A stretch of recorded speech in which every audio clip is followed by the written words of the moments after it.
All right, hello and welcome to Starbase Expanded, episode number 32. I'm your host tonight, Matt, and with us we have Event Dudes. Hello, Event Dudes. Hey, good day, everybody. We have a lot of content to go over. We're going to be shuffling through everything. We're going to be trying some new stuff, new maps, everything else. So hope we have a good go. And we got Darth with us as well. Today's going to be exciting because of the flyover that happened earlier, so we'll be able to see the progress since the last flyover, and we should be able to explain some things better this week. Yeah, how awesome is that to be able to literally be able to show you guys pictures from just a few hours ago. So very, very cool. We've also got Todd with us in the background. Hey, Todd, if you happen to be around, it's his daughter's birthday today. So they're out celebrating, and we want to wish her a happy birthday. So happy birthday, Aurora. Thanks, Matt. I will let her know we're just meeting up. Awesome. All right, so we're going to go ahead and get into it. And I figured we would start with a couple of the new stands that we just got in roughly about a week ago, I believe. Yeah, they came in, I believe, on the 5th, so just about a week ago. They've been already transported to the Sanchez site from the port, and Kiwi has actually given us some renders. Kiwi, you want to go over what you saw here? Yeah, well, when the stands first arrived, the patterns really sort of stood out to me with the shape of the what you sort of can see here with the top platform and the star pattern and the scaffolding. So that sort of led me to believe that this was a structure that they could drop in the OLM because it's shared the sort of the same look.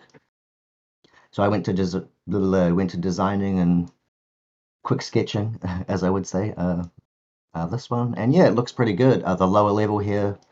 You can see room for all the clamps to basically get serviced, little platforms for all the crew to get in and around every side of whatever they need to do with clamps, whether it's greasing pins or painting, just servicing the clamps maybe for the next launch, or even the dome pin, the domes that the booster actually sit on. So yeah, looks like it'll help the crew out a lot to get to where they need to in all areas. And the top platform here is a little bit confusing, I guess, with it rising above to go down. So I think that's just basically to clear the doors and gives the legs somewhere to just basically gives the legs the ability to hold this whole structure up because it's basically hung underneath the top water deck. Yeah, it's an amazing structure and an absolutely amazing set of renders that you came up with really fast, might I add. Yeah, yeah. Well, thankfully it's a quite a uniform structure. The only real difference is the top.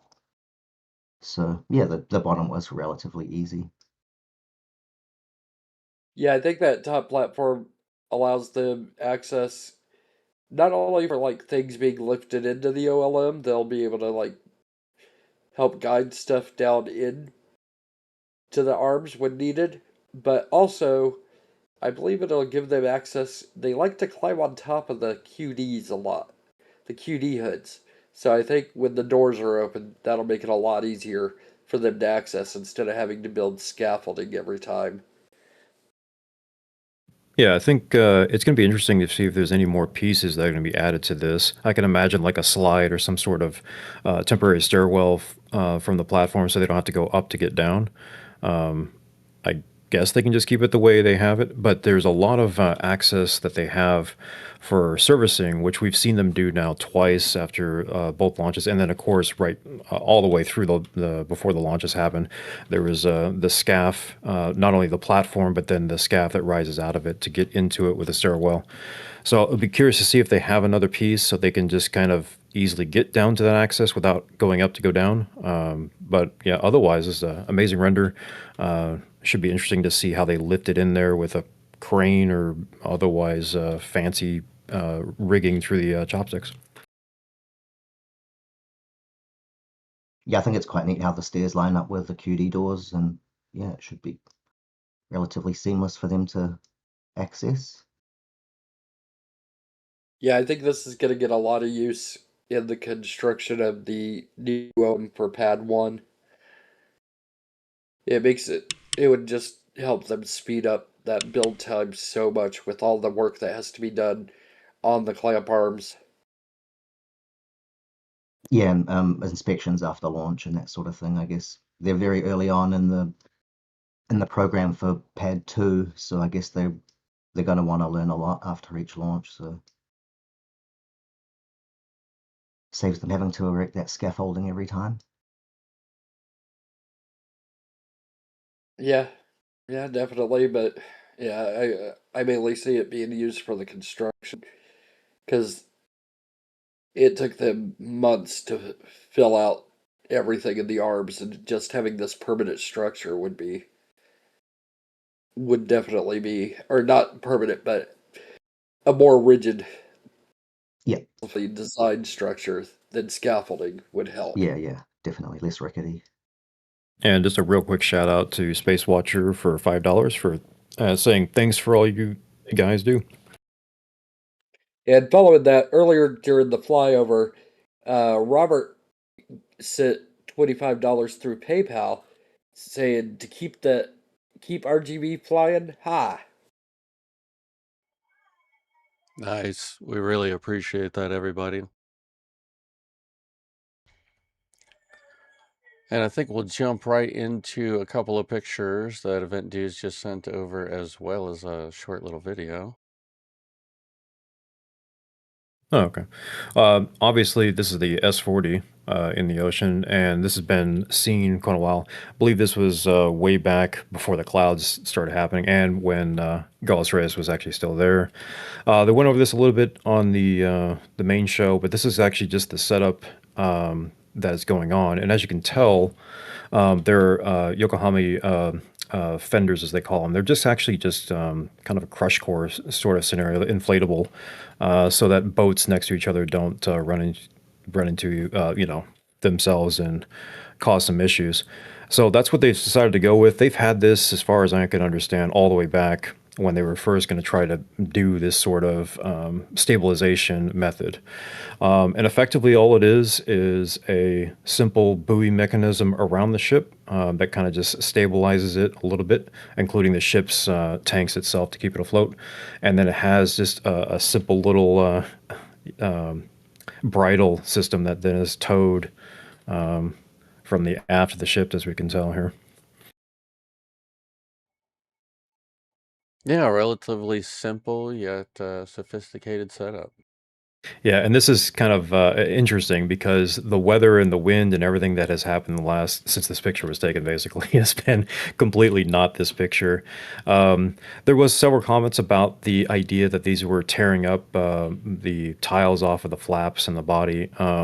I guess my own opinion on the matter was it didn't matter. That wasn't really useful that much, and they obviously knew the flaps were going to be in the water, and that lower edge was going to be damaged. It's more about if they can get an inspection internally. They already have some super high res pictures of all of the tiles. They've spent days and days mapping that out. As Elon was saying, that he has some really good data on there. But what they would like to actually be able to do is get this to a particular position, whatever that might be, and to be able to get inside of this to actually do some internal inspections, just not just picture inspections. Oh, I was wondering if maybe his, when he tweeted out saying that it wasn't going well, the recovery, that maybe that was going to be like a cop out for sinking it. Well, I was mentioning the same thing. It was kind of funny, and it reminded me so much of the old like the goldfish scenario where the goldfish is no longer, and you have to either replace it or let a person down because you're telling them, you're hyping them up about getting the recovery of it. So it did sound like that a little bit, but I think we're just talking about the fact that it wasn't going to quite as planned as they wanted to, and they might be diverting now to a couple different other locations, or maybe getting a different vessel out. Really just waiting to see the next update of what Go Australia's brought, if anything, for maybe helping out this situation with towing. This is just a very nice video, and this is kind of the farewell, if you will, because Go Australis right after this video basically was peacing out to go back to land for a couple days. Oh, that's funny. I just saw that. You can see Skimmer in the background, Skimmer Tide. Just noticed that. So he's piecing. He pieced out as well, and he's not come back. So we'll see what Skimmer Tide does. And of course, Skimmer Tide is going to be the, if you will, sister ship, or if you will, same company as the Norman Ranger. Very cool. Do you want to go ahead and just go through the map real quick too, since we're on this? Yeah, I was actually grabbing it Okay. right now to bring it over. Cool. Yeah, we did this last week. I've updated a little bit on this. We have now added wind, which will be kind of important. Oh no, you can zoom to about the middle. We're fine. Yeah, this is all updated from last week. And effectively what's happening here is we can see both Gulf Reyes and Skimmer. They're both peacing out, and Norman is sitting there. And we know at this point, basically what's happening is there was a big swell. There's a big kind of storm, if you will, coming. And right now, it's only about 11 knots or so wind. And I think they're attempting to kind of tow it back. We had some pretty good days at 3.5 knots or something. They made some progress. We got to about 750 nautical miles away from Dampier. But as we will see here, the wind decided, and the storms decided to not play nice. So I think there was kind of a decision made. Yeah, you can speed it up a little bit. I think there was kind of a decision made here that they were just going to try to get out of the wind's way the much they can. So they started doing this northerly transition, and effectively that's not going to really help them at all. And the winds are going to be, they're now kind of in a calm, and the winds have now shifted, and all of a sudden the winds are picking up, and they're going to get to about 20-25 knots here. And at that point, you're basically have a giant sail with S40 behind you, and you probably could try to still tow it, but considering the setup you have and everything else, you kind of need calm seas, which this is not now. So we now have the basic being pushed with the wind and just trying to keep ahead of it with S40. Go Australis, knowing this, whatever the plan is now coming back, as you can see on the map here. And effectively, Go Australis is going to meet up. Now, it does several, I'll call them patterns. Very interesting zigzags. So it's an interesting kind of mitigation to what they're trying to do here. I feel like at this point there is now a purpose going. They're no longer drifting in the wind. They're kind of going 90 to the wind, and they're weirdly enough going towards Christmas Island, which I don't think is their actual destination, as there's nothing there unless they had planned ahead. But as you can see, the little zigzag patterns from Go Australis there. And effectively, if you zoom out a little bit here, Matt, and then up, oh, not that much, jeez. We're not going all the way that far.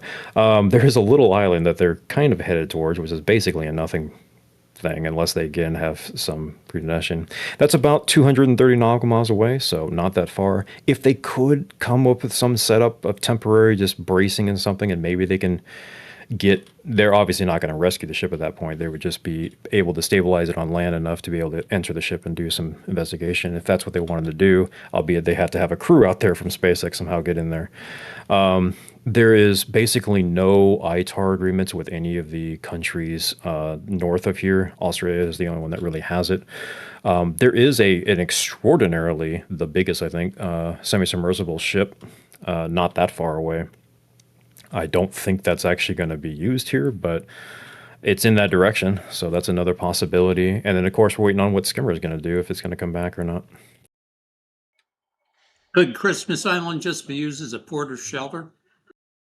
Yeah, I think that's what I'm going with right now. I think that's what the speculation has been. Obviously, there's no facilities there of any kind of usability, but they can certainly just use it as land. It is a land shelter, so if they could manage to figure out something to brace it up and do whatever investigations, and then that's it. I mean, maybe that's good enough for them. I'm not sure what their entire plan is. If we start seeing it head back towards Australia, they might have some new rigging or something like that.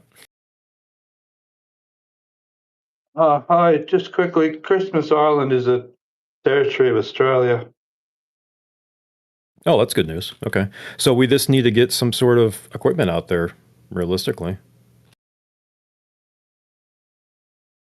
Which, for all we know, they could have been doing for the last week.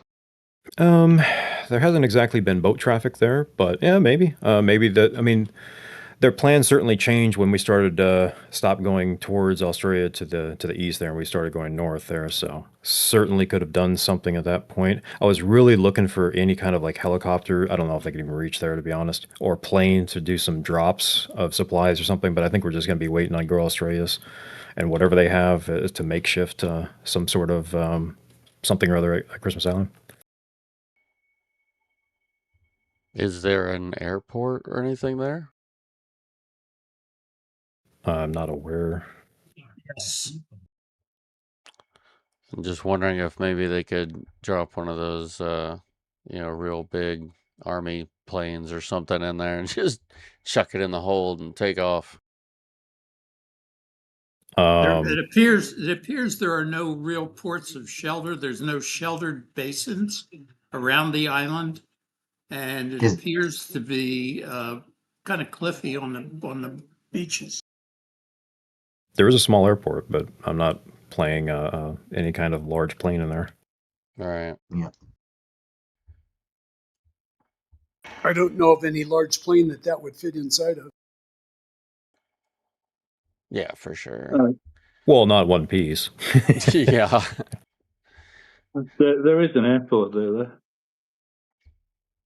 And now, what is the timeline for this event, dudes? When do we think that they might be able to get to this island to do whatever they might be up to? Well, if you take it at 2 knots currently, and they're 220 away, so a while.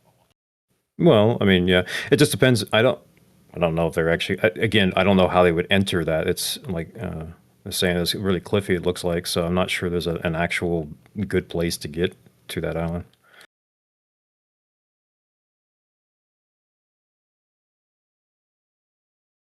Do you think that they would maybe just bypass it and go all the way up here? The problem is, as we mentioned, there's no ITAR agreements with any of those countries up there, which is kind of problematic considering what they're carrying. Sure. So, there is some great. In fact, there's one very close there that is. It's like an oil platform or a natural gas platform that could actually do it, and they have massive cranes. But again, I don't know how they would clear that ever. It'll be interesting to keep an eye on, that's for sure. Oh yeah, I'm really hoping the clouds cooperate tonight. They've been ever since the last photo. If you want to click like event number 10 over there. Yeah, ever since this, it's basically just been cloudy. And this was kind of the last shot anybody got sat-wise. And this is kind of in contemporaneous when Go Australius was peacing out, and they had taken those sunset photos and pictures.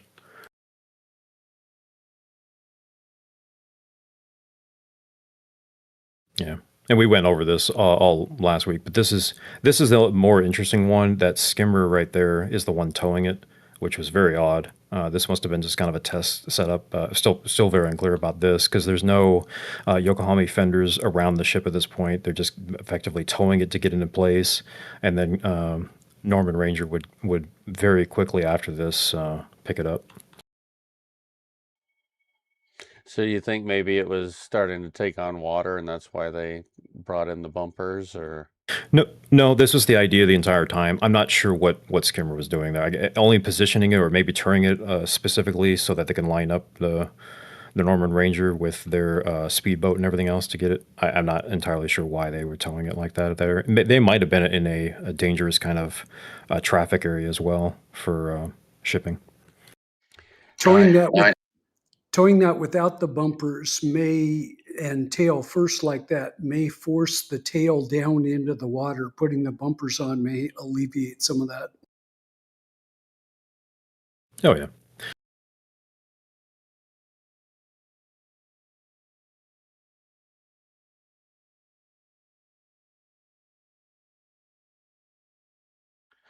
Now, remember we were talking about them bringing out a ship that could like go under it and pick it up out of the water. Do we know why that was maybe not utilized? Why they decided This to pull it instead? Yeah, this wasn't really planned per se, even though they did plan on this, which is very weird to say that. But so they didn't really schedule out even the crew to come with the Yokohama fenders, the buoy system. They didn't even plan that. That had to come out later. So I think they were just planning on what they did last time, where basically the nose cone exploded and they just scuttled the ship. Like they did. But apparently they were, oh, we got it. Now let's make a plan. But the problem is, I'm just guessing here, that all of the semi-submersible ships that would be able to pick it up like that were not available. So, or way out of range. So it was kind of a situation of making it up as you go along, and what do we have that we can do with, and what can we do? And I think that's still going on now. They're like, okay, the wind's picked up. Now we're way over here. We're 220 nautical miles from Christmas Island. Let's shoot for that. Let's see if we can do that. But All right, now what do we do? Yeah, pretty much. They're now in this situation. What are we trying to do? And again, it's going to be curious of what Ghost Reyes brought, because clearly they went for something to come back, and so we'll see if they have anything. They have a huge hole to be able to drag anything out there. So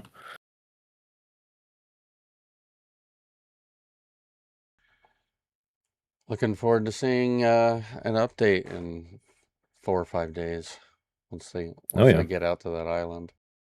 Yeah, I mean, that's 4 or 5 days at least of that. And if they're going to go back to Australia, that, again, that's going to be a 30-day voyage. So yeah, seriously. The runway there is 7,000 feet and 737s and Airbus 320s. All right, let's load it up. Right. All right. So I guess we'll move on to some actual pictures now from the flyover. A couple of things like this one, I went back to our previous flyover, which was what we were actually going to be talking about. Yeah, this is the airport lot. Do you want to test out the new tool or no? Well, do you feel risky? Let's see what you got here. Okay. Why not try it? We'll see. Yeah, you can full screen that. So this is just a new tool that I'm making. This is kind of to orient everybody of where all the sites are. And effectively, well, you don't have to do, you can zoom back out. And effectively the idea is, let's say, okay, let's go to airport lot, Matt. Just click on it. Hey, we arrived at the airport lot. Incredible. So that's the idea. Hopefully this works. But yeah, actually talking about the airport lot, it was funny because we mentioned this last week. There were these, well, what I call the flasks. They're inside the tent there. And they have since moved out what we were looking at, like just about everything out of this tent. It seems like either big as a water or they're going to redo this tent. But those flask items are now kind of in the dead center between the two racks. I don't know if you can see that.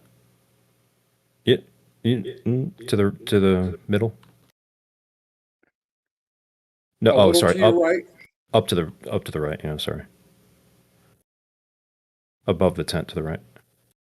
Yeah. Okay, almost to the right more. You're almost there on the ground. More. Hey, Yeah, got him. right there. Yep.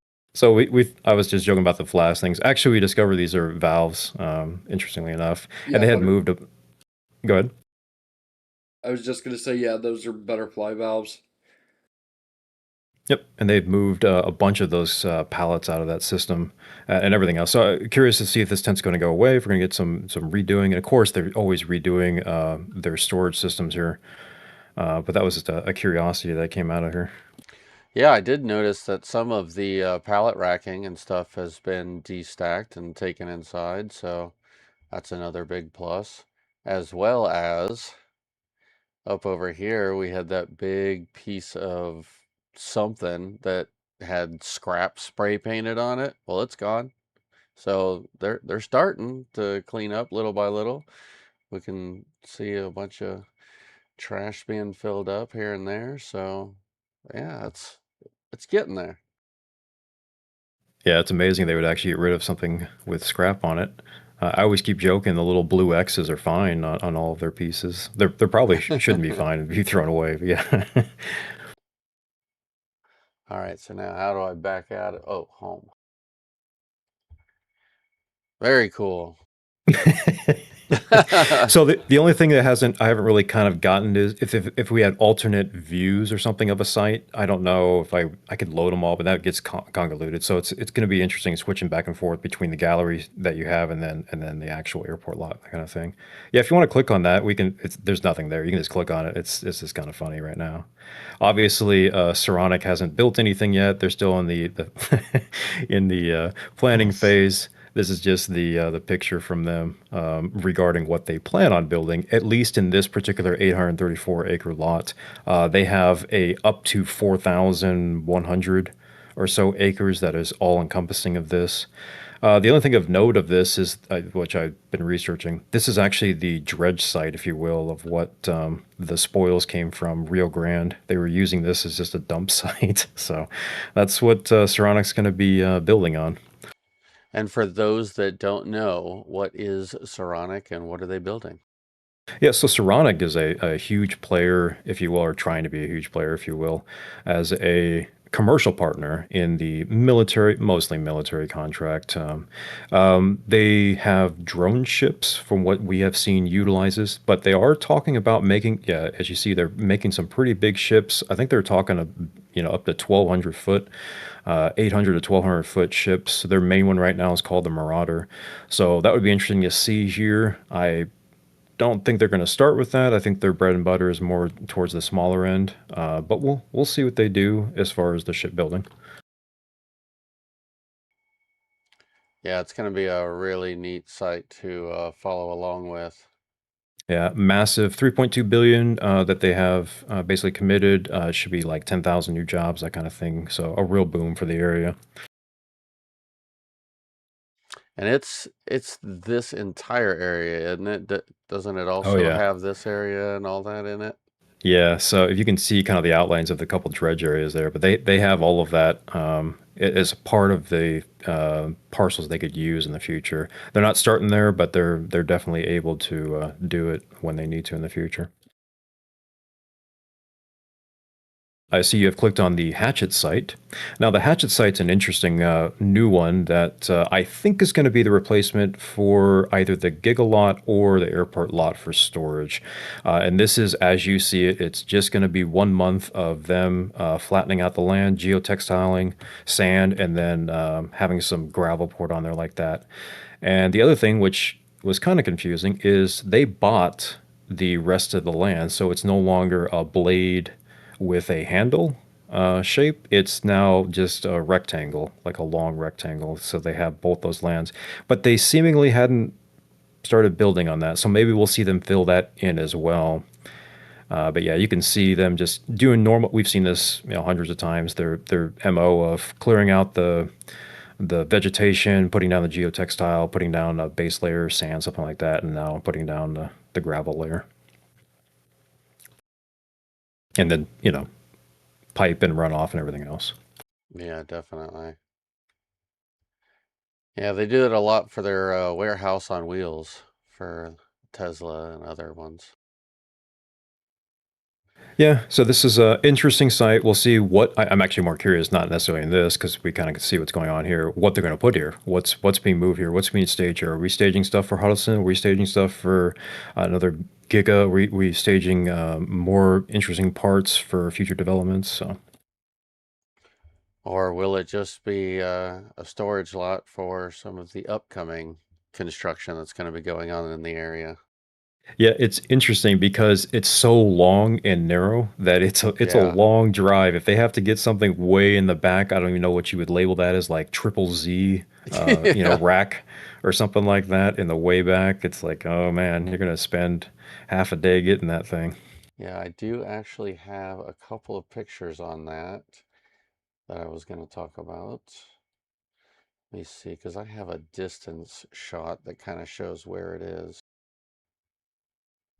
There we go. Yeah, and just to perspective people, on the right-hand side is that glorious new bronze statue I believe they're building, and that's also the bus that has Elon's weird shapeness on it as well. Yeah, just across the street is going to be the hatchet site. Yeah, that bronze statue of Prometheus that they're building there. Yeah, so you guys can see just how long just the strip that they're already doing is. And I mean, when you look at the size of that truck for scale, it's big. Yeah, 15 acres, so it's massive. It's going to be way back there if there are racks back there. So Yeah. It's a good little overview of some of the work that's being done on the highway as well. So we can see Starbase in the background.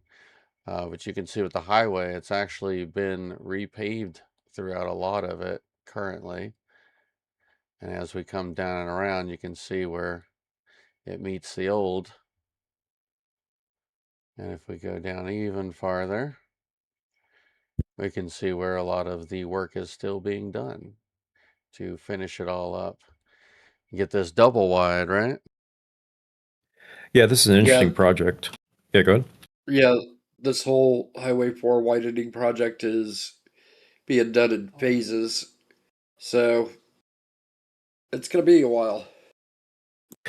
Yeah, it's two projects. It was weird. They had a resurfacing, and this is kind of an emergency resurfacing because there was so many complaints about potholes and people flinging in the air because they're hitting said potholes and everything else, and damage of all kinds of things. So that was there, and of course we had the expansion of it, and we're going to widen everything else. And we had just got the approval for the wetlands portion of that. Just recently, they still have yet to withdraw the credits that they are supposed to withdraw. So we're still kind of waiting on that, albeit I think they're just going to kind of move ahead and they're just going to wink, wink, nod, nod that they have withdraw said wetland credits to be able to expand out. But yeah, this is going to be a major thoroughfare through here now. It's going to allow a lot of easier access when they are moving larger vehicles back and forth. Absolutely. And allowing the traffic to keep flowing as well. Yeah, the main section that we're going to be focusing on will be the section from the Port Connector Road up to Sanchez. That's going to be the main widening for Starship activities. The rest of it's mainly for ease of commute in and out of Starbase. Yeah, so we could see Massey's over here in the distance. With Massey's Way, we got Rio West and that Astra School. Or I'm sorry, there's Rio West. Yeah, it just keeps going all the way down. Yeah, so I was really going to use this like a picture like this to do it, but it's difficult to kind of Oh, yeah. visualize. Yeah, so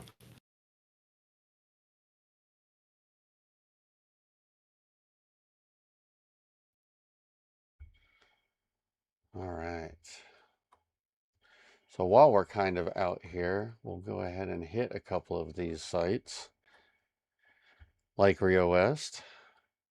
Not seeing a whole lot of changes personally. I mean, we can see over to the side that they have basically finished the expansion of Chompies. So that's all finished up. And they have reinstalled the covers over the windows. So I'm not sure what exactly they were doing. Maybe they went from maybe they went to a thicker glass or something. I'm not really sure what they were doing there. they maybe changed from wood to not wood, but I don't know. Well, we saw that they literally switched out every single window across the entire first floor. So they took all the wood down, and then we thought maybe that they were just redoing it and not going to put that back in, but it's back. Yeah. And since I was distracted, Just Martin with a $5 pound saying, all aboard the choo-choo train. Nice. Appreciate that, Martin. Yeah, I saw the inflatable had been de-inflated and no longer in the park there. Yeah. Yeah, there was 2 Unfortunately. of them. Yeah. It's a nice little rocket they had. I'm sure they'll bust that out for the parade again sometime. Yeah. Yeah, I did notice that we finally did get some children's play equipment in these areas. There's one there, and there's a couple little things down in here just out of sight. Yeah, not the water fountain that you were hoping for, but that's also a mosquito fountain if I had to guess, if they're going to do it. Well, not like this isn't. I guess it moves a little bit, but still. Well, my thought for a little while there was that this lot was possibly going to be a play area. You know, they would just keep the divide for chompies, and then this would be the kids area. But maybe they'll still do that. I feel they missed the wondered- boat, but yeah, they missed the boat on the house, so now they've just kind of filled it in with grass and just made it like a dog park / drunken area they can walk off. That's what I was going to say. I was wondering if maybe that could just be the dog or pet walk area. Yeah, definitely. They're really getting rid of basically everything out of this parking lot finally. Yeah, they're finishing up with the main construction. Now it's just the finishing touches. Yeah, and I've also seen that we've started to see people actually bringing stuff up onto the roof. However, sparse in a few areas, but some of them are starting to get little setups. I think there's a nice one back here. That almost has to be the day crew, because there's no way like you're going up there during the day. I wouldn't think it'd be way too hot. No, yeah, no way. Night chill only. Yeah, it's shocking they haven't expanded. I'm confused. Maybe they're waiting for the settlement to get all of the expansion area and maybe then plan out that way. But it just seemed like they were really gung ho for getting more housing. So Yeah. Well, I mean, we did see these come in, which, is that going to be laid down around the outside? Maybe they're starting with electrical, but I I don't know. It does seem very weird to me as well that they are basically have just been paused in this area for months now. yeah, and I know they have a few lots that they don't own, but I don't think that's going to stop them. It's only maybe 4 or 5, if even that. Right, same as this one. Yeah. Didn't stop them from doing all around them. So yeah, and you're right. There is only probably 3, 4 back here, I believe, that they don't own. So it's really not that much.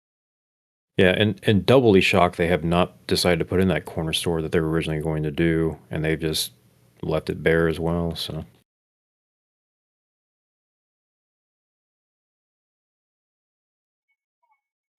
Yeah, I am very surprised. I mean, I would have thought too that maybe they would have at least, started the perimeter walls, because those are very easy, non-invasive.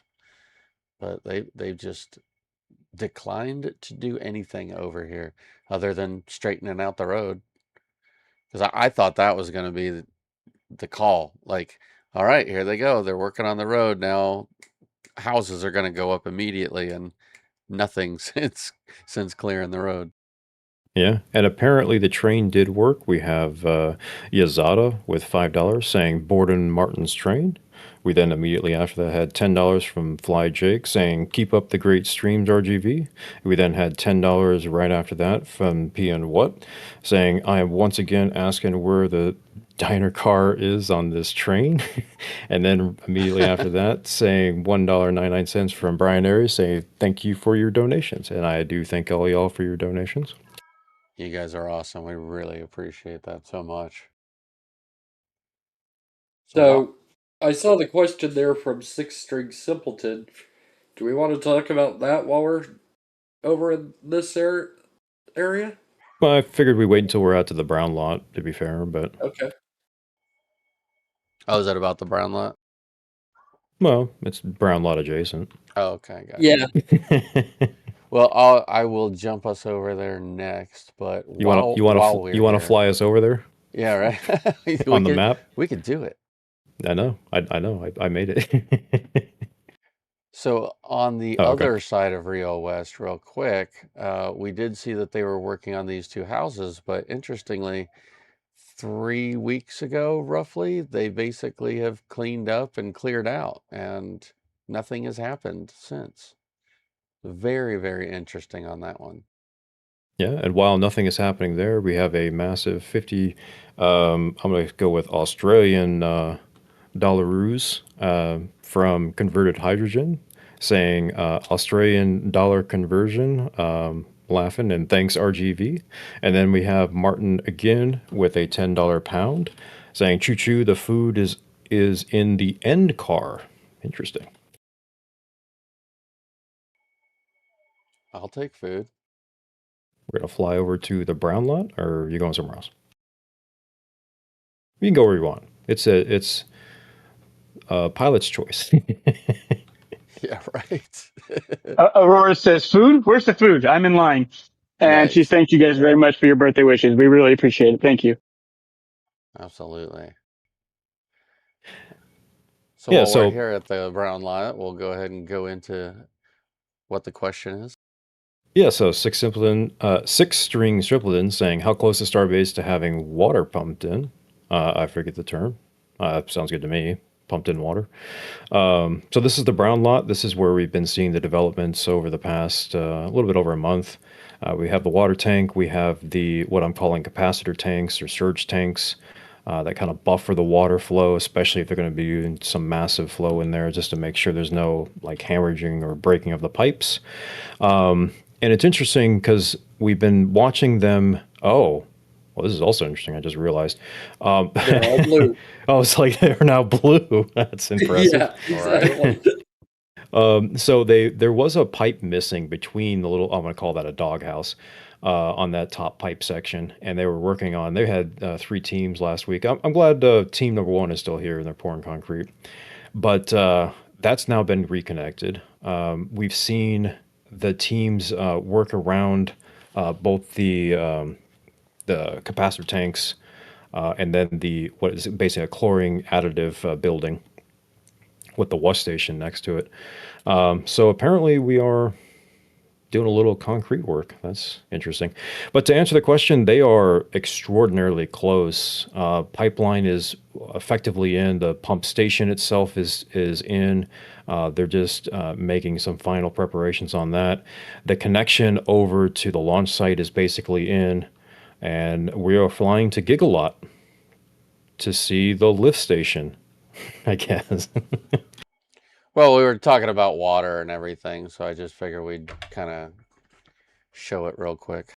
Yeah, that's an interesting one. I didn't remember ever seeing the pipe go into there, and I don't know what they're lifting, because normally what you're lifting is you're going from one lower source to a higher source or something to that effect, across the road or something to that effect, or you're doing sewage stuff, which is not, I don't think, what they're doing here. So this is an interesting just lift station. Did they not connect it out here when they were running services? I hope they did. I just don't recall them doing such a thing, but it would make obvious sense that they would almost do that for that particular station. I feel like I remember seeing that, but yeah, I just wanted to throw that in while you were talking about water and everything and how close they're coming to being in it. I think you just like flying around, I'll be honest. But a little bit. It's a free pilot's license. Yeah, with them wrapping up stuff at the launch site, I think they're weeks away from getting this online. We've all played Sim City, haven't we? You know, Skylines. No. Really? I'll say yes. So are we thinking they're going to be constructing a little bit more, maybe buildings or tanks or anything on site? No, I think we're basically done. We've already put in the little blocker trees up front. We've put in a danger gate and a normal keep out fence. So I think we're pretty much set. The fire hydrant I think is already in or getting to be plumbed in as well on this line. So I think we're just doing finishing touches in here. I just saw this kind of slightly darker areas. I didn't know if maybe they were prepping it for something or not. I think it's just going to be a collection pond because there's a outflow that comes out of that to the street or the ditch, if you will. Okay. That's what that is. And Brian Aries coming in with the $19.99 saying thank you for your donation. We really appreciate that, Brian. Speaking of the brown lot.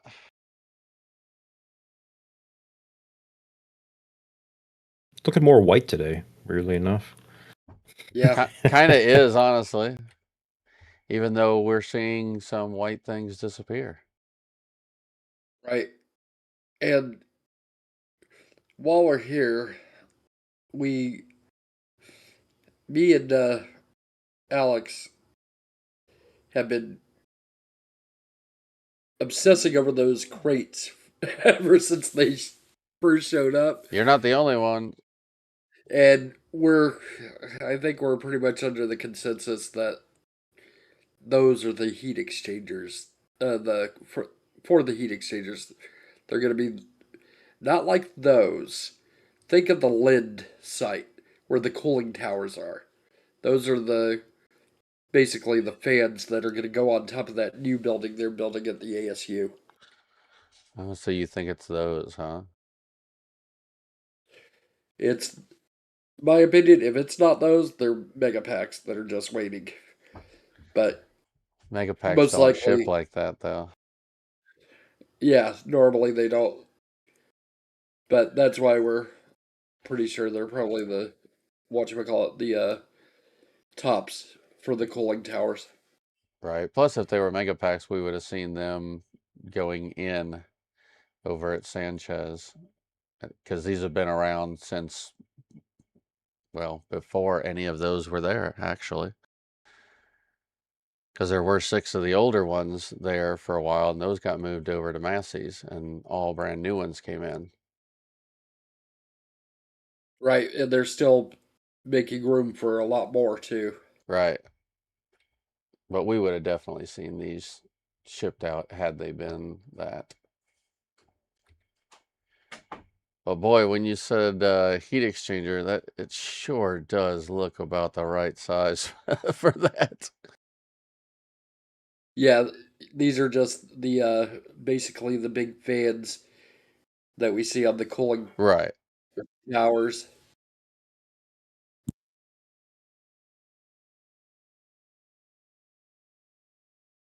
Which I wonder. Zoom. Zooming into Dock 10. Yeah, I was thinking maybe if we could see over in this area. No, that's not Dock 10. That's Dock 3. I don't have that on there, obviously. This is actually important because we were talking about the tanks coming in, and actually 2 of these have moved already to the launch site and been placed there. So, And the third one got sent to Massey's and is already placed. Yeah, I do actually have a lot of those pictures.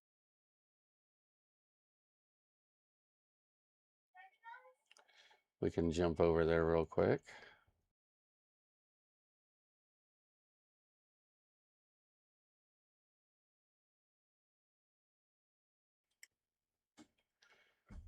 Let's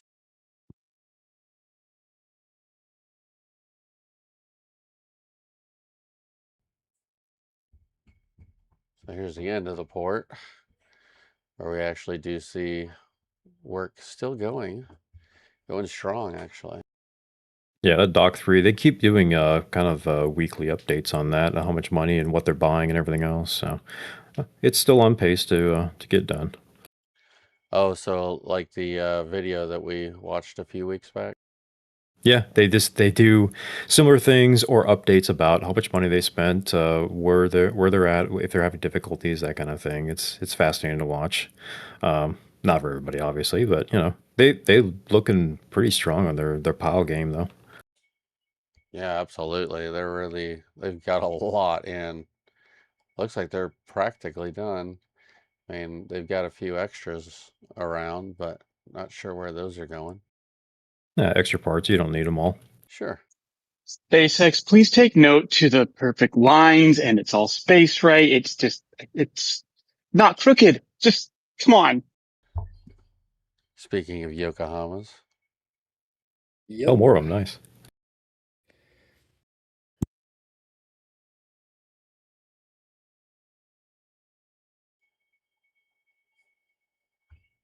So here's that lot. Yeah, they've disappeared now.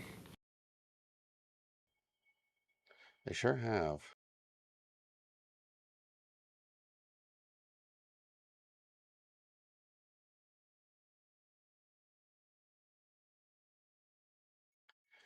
For those of you guys who have not seen the port, I decided to include a whole bunch of the pictures of the port so you could kind of get your bearings of where things are. So this is the very end of it here. And you said this is Dock 3? Dock 3. I maybe should mark them all. We're working on the map. Yeah, a little we'll by add things little. to it. Things will add to it. It's fine. And then we got Dock 10. Yep. 11's next to it. Just kind of goes up in order from there, to be fair.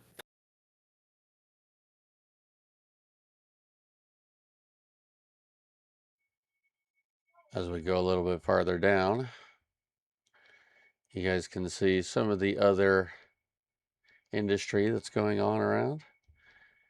Very neat to see the Windmill. Yeah, blades. The blades. Yep, that's a daily activity for them. There's maybe one or two of those boats coming in, floating. Yeah, because we can see them stacked over here. There's tons of them over here. Yeah. As we go a little bit farther down, we start to see all the scrapping.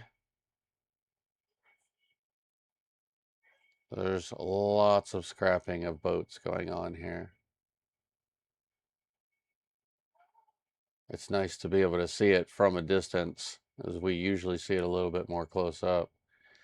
And speaking of the heat exchangers that we were talking about, this is what you guys were thinking that's in there?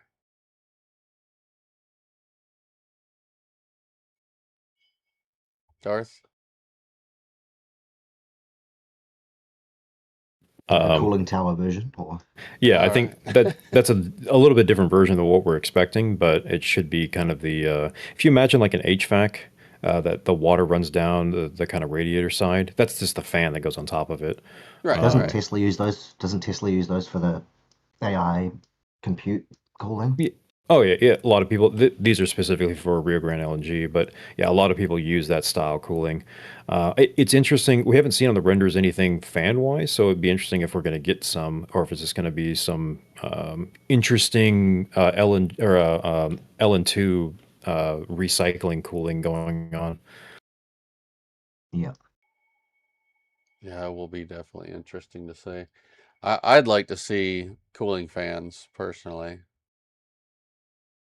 This is, of course, the port connector, and apparently the new storage lot for SpaceX that they're temporarily renting or otherwisely borrowing on the right-hand side. Yeah, we've seen that before. Yeah. Like, the lid equipment got put there for the longest time, so... Yep, this is basically just a dock space. You can rent it out. SpaceX doesn't own that. They're renting it out right now. They put all of their deluge pipes. They even put a couple manifolds for the OLM that are sitting there, and then a couple other cryogenic pipes. So, of course, the ingots are not SpaceX. We hope that's probably not for them, but the pipe is. It's free reign. It's there. Just for the pickings. Right. I'll take a couple pipes and a couple ingots. Yeah, they may be using this until Hatchet is ready. That might be why they're doing Hatchet, so they can stop having to have everything stored at the port. Yeah. And just off in the distance, we can see the old JFK being taken apart. And wouldn't you know it, we have a $5 from Yazada saying just need one more to hit the goal. And then we have a $4.99 from Brian Aries saying thank you for your donation. And then we have a $10 from Woodworker Don saying more target practice with I'm going to go with a salute. And then following it up with a $2 pound with Martin on Choo Choo back home. Very cool. We appreciate everybody. Yeah, there's a little bit closer look at what they've got stored over there at the moment.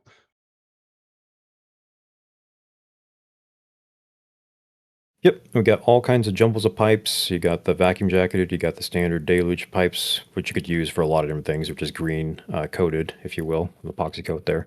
And then, of course, you have the couple of manifolds for the OLM. Car for scale. Oh yeah, these are massive. We're not messing about. Could be some speculation about those smaller brown pipes, but I don't believe they're big enough for pipelines, so they're not 16-inch. Yeah, definitely not.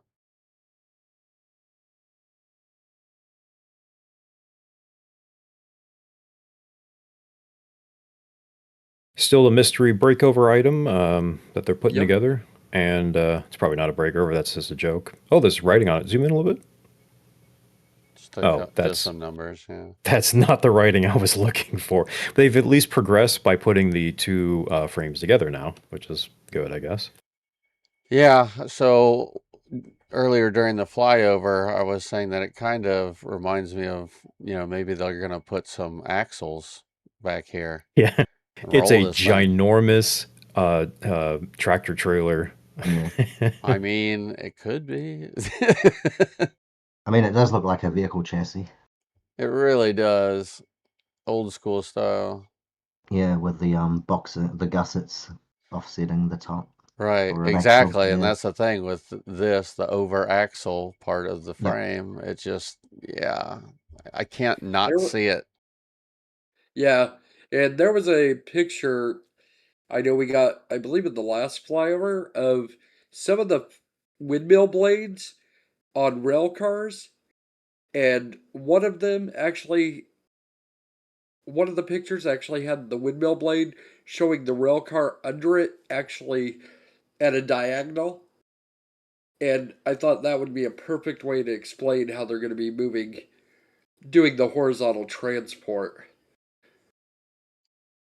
Did you say they were in the pictures this week or today's flyover? Or? I'm not sure about today's. I know they were in the previous. I'm not sure if they're still sitting there on the tracks. It was along the dock there. You could try. You could try flying over to dock. I think it's 15 in the aerial. I don't remember if it's in there or not. Oh, they're right there. Oh, go back to dock 10. That's fine too.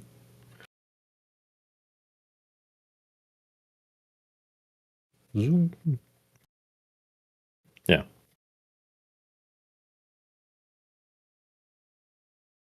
Yeah, it was further up. Oh, was it further up than this? Yeah. Try dock 16.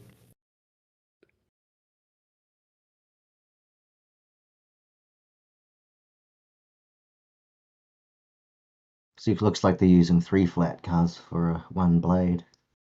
Too far up. So it'd be 6 bogies. It'd be 6 bogies per blade, whereas the Starship would only be 2. I think. Or 2 turntables.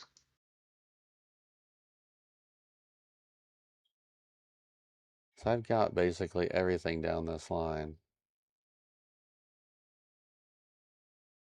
That's a good shot of that. Those stands. Yeah, and the offload and everything. No, the stands in front. What were these stands? Were these staging stands for the bridge crane? It sounds good. They came from Roberts Road, so. Yeah, they were sitting out front of Gigabay at Roberts Road before they got shipped here, so there's a possibility they could be used for that or other things.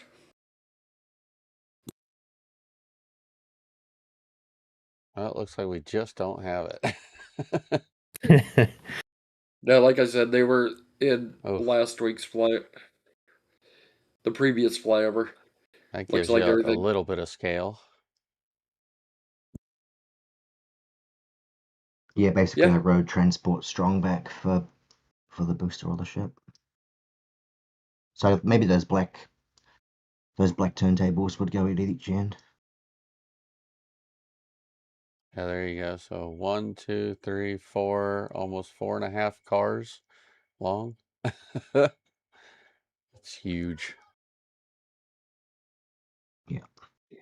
Yeah. They're. And seeing them on the highway, driving by them is. Yeah. I can imagine. No words. Speaking of scrapping, got some really beautiful shots. Yeah, I was commenting last week about the kind of, you can see like a cut in time because they didn't take anything out, so they just cut down each level. You can see what's on each level of these. It's always fascinating to see if they're storage compartments or they're bunk beds or if they're just where their mess hall was or anything else. So yeah, it's really neat to be able to see all that. See how the rooms are laid out and everything, because they just rip the roof right off of it and leave all the walls and everything.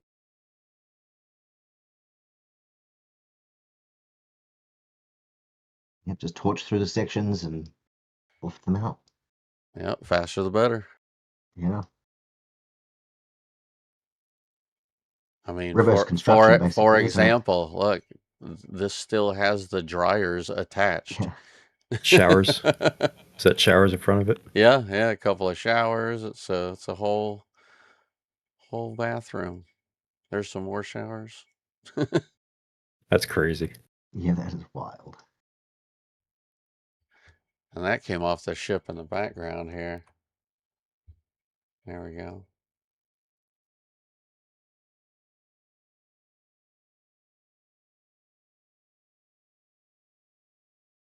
Yeah, pretty sure that was a roll on, roll off.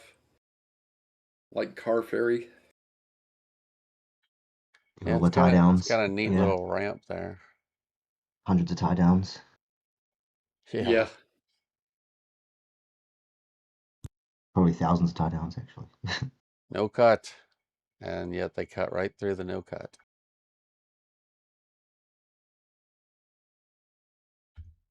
Yeah, I really need to see the scrapping operations. And they actually keep pretty darn clean too, surprisingly enough. We'd actually seen them kind of slow down on this scrapping process while they went around and cleaned up the site. And so, I mean, you can see obviously there's a little bit of just trash and junk around, but for the most part, everything's got a home, you know? No, the lifeboats are probably fiberglass, can't scrap them. Right.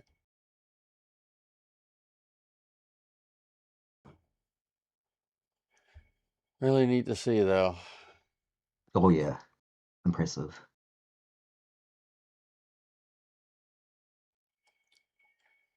Yeah, I thought it'd be interesting to be able to kind of see these nice overview shots so you can get a real good layout of the port and what all's going on there. Yeah, and it's rapidly changing, as we know. Multiple industries expanding and coming in new. Like Saronic. Yeah, and then of course there's supposed to be the first oil refinery since whatever 19 whatever. Haven't seen anything happen with that yet, but that's supposed to happen. And then we have SpaceX dock. Of course, Rio Grande LNG. We have Texas LNG that's going to be next to it. So The SpaceX one will be up here. yeah, This not one here. not a lot doing right now. Right. And was it this one that was supposed to be the oil refinery? No, oh no, oil refinery is right next to the port connector. Oh, gotcha. Yeah, it's way up there. Way up there. Yeah. There was next to that. It was supposed to be a Nova, I think LNG, but they bailed out a long time ago.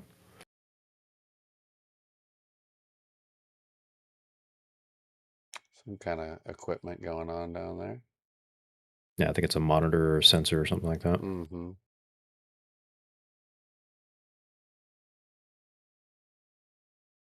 We had seen some pipes.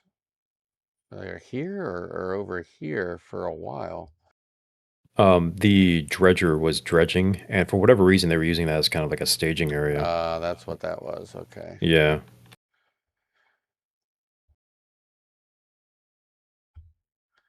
All right. So now while we're up on this end,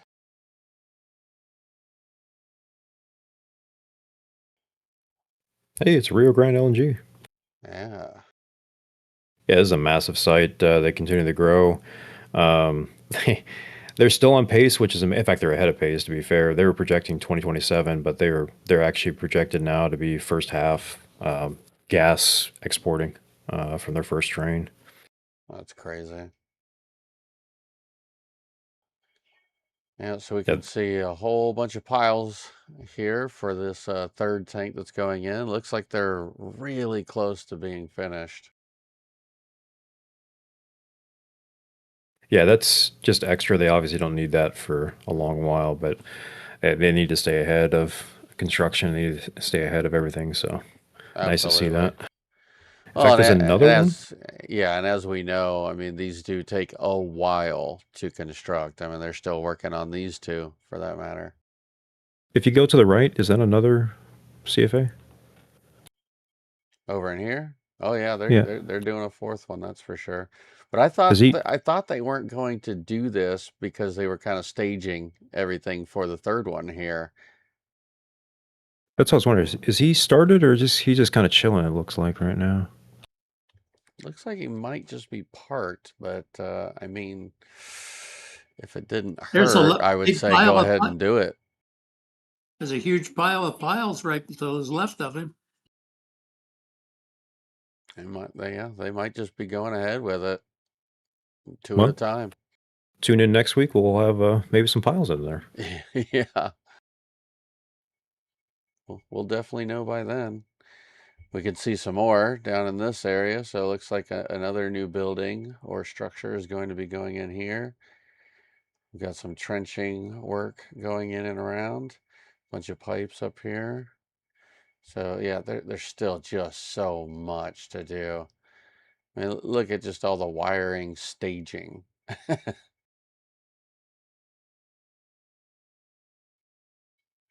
It's unreal when you really start looking at it.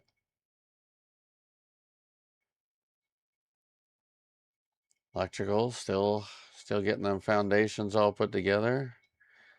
We doesn't look like we're seeing any connections or anything yet. Storage of a few items over here, but not a lot. Not seeing any big equipment coming in yet. Yeah, we did learn, or it's probably known, but I did say last week 138 kilovolt was tested in May as far as coming in. So they have tested that. That's actually supposed to be the switch station, I believe, and obviously that's not done yet. So there's supposed to be some backup generators there as well. Yeah, which we have seen a whole ton of conduit go in over the last who knows how many months. Yep, they keep doing it. The other interesting thing I pointed out that I should have noticed a long time ago is there's going to be a moat around this whole thing. Oh, so that's what that is, huh? Yeah. So if, Yeah. I don't have the picture, but if you look down the next to the channel there, you can see the moat. It's very clear. Yeah. Well, the bigger side of that where the water's going. Yeah, that. To which I joked last week about the floating LNG on top of that, and it would just catch fire and be one of those fire features. And then the flame stadiums will go off to music. Oh, that'd be Yes. nice. Well, Yes. Look at just Impressive. how big the workforce is. well, you can see the fans for comparison of how big they are for car Yeah. size. Yeah, they're massive.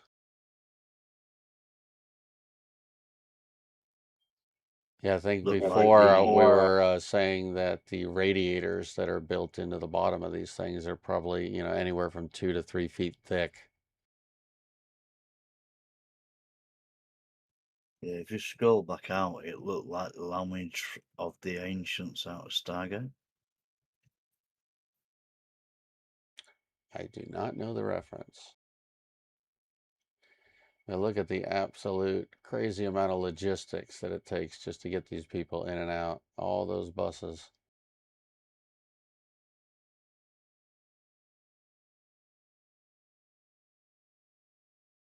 Just to get them over this multiple mile site.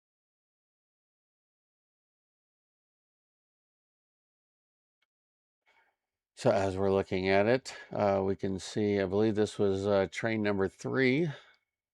And then we've got train number 4. And this one will likely be number 5. All 3 different stages. Yeah, and they're getting approval right now for train number 6. So and that should finish up their, if you want to call it a first phase, and they'll expand out to 7 and 8 regulatory wise, and they may get to 9, 10. So, yep, this is a great map that I probably should have found a long time ago, and I might have, and I just forgot about it. But it's an older map, so a couple things miss here and there, but it kind of spells out a lot of the smaller buildings, a lot of what they're doing. The tanks are correct, though. All of the, I'm assuming the administration building side is going to be correct. And we can kind of pinpoint as this goes along. The switch yard, I believe, is switched over to that area now. It was on the left. I think it's going to switch over to this area as we've seen live. It was, yeah, I think we are switched. We've moved things around as one does, of course, when we draw maps. So.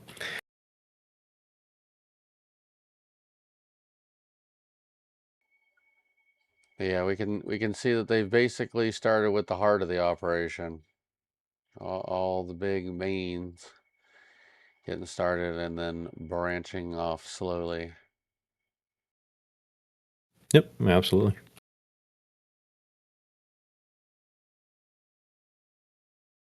And of course, they've also added a third dock for the regulatory side, so they'll be adding a third one of those at some point.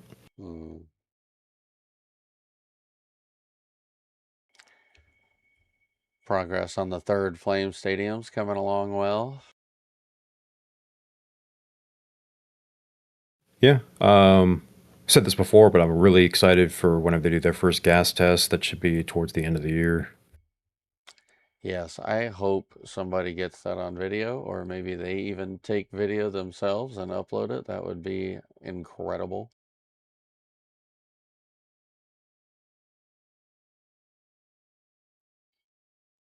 Slight better view of the moat.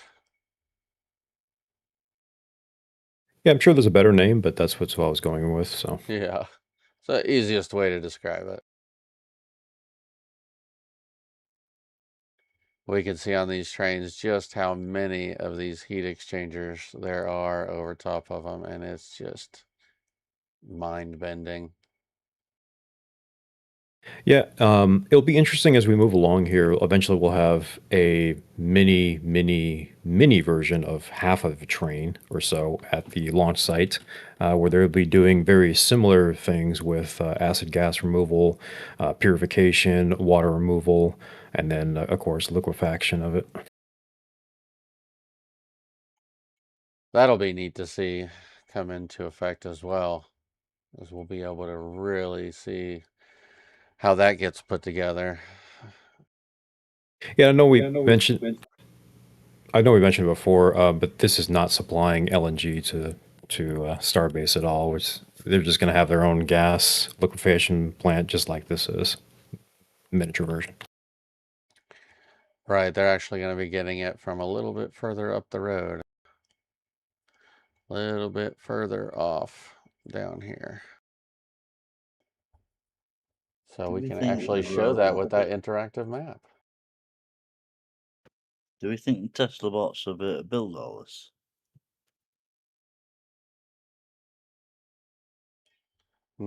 Highly unlikely. So as we can see, this is the LNG plant. And coming down here, this is where it is expected to branch off from the natural gas pipeline that's coming in to feed this.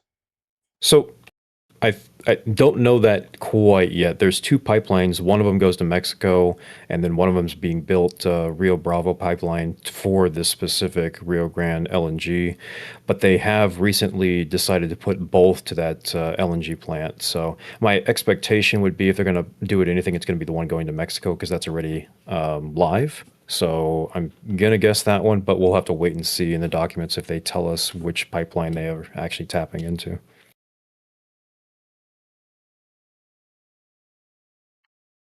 And do we have a rough estimate on that timeline when we might know? Well, whenever they've finally published the T4, this is kind of just a guess, so you know, on the pipeline. I'm not entirely sure. We know the first half of it via the port docs of what they expected to do. We know the endpoint, but we're not specifically, oh, we're going to Texas LNG. We're not specifically sure about what's going to happen on the back end there. And of course, we don't even have the connection from the end of that to the launch site yet. We don't even have that as a filing, so still waiting on that. Right. Texas LNG is the only reason we even mention it. This has been going on since 2016. They have had some weird regulatory things. Their whole approach is going to be quote unquote green LNG production, whatever that is to be meaning to them. This site is, I think, supposed to produce around 4 to 5 million tons per year. One train of Rio Grande LNG is supposed to produce 6. Just for scale. But they had documents that they were moving forward. They renewed the leases. They're going to start breaking ground. So if we ever see anything over there, we'll maybe do some comparisons of what they're going to do. And this is kind of a more of a miniature scale of maybe what we'll start seeing at Starbase, but we'll just have to wait on that as well. That would be interesting.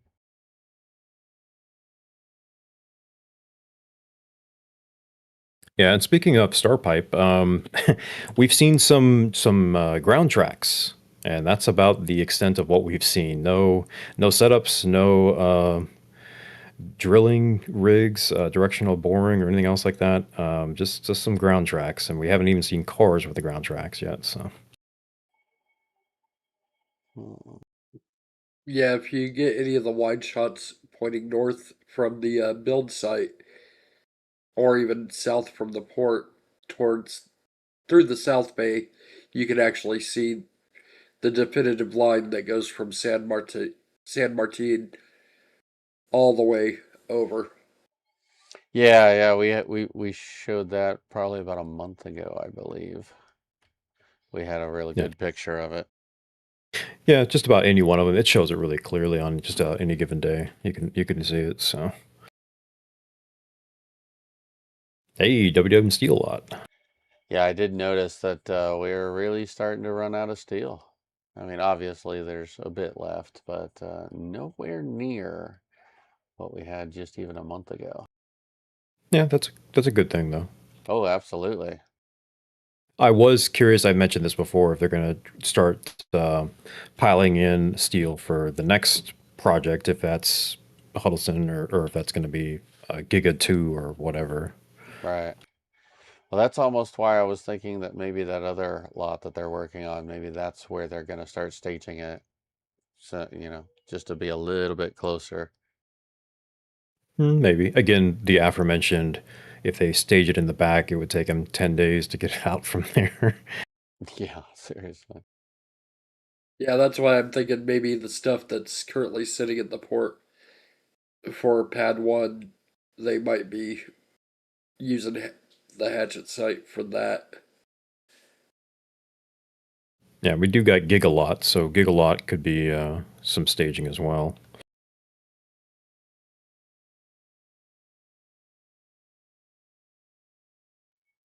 Backside of Ad Astra.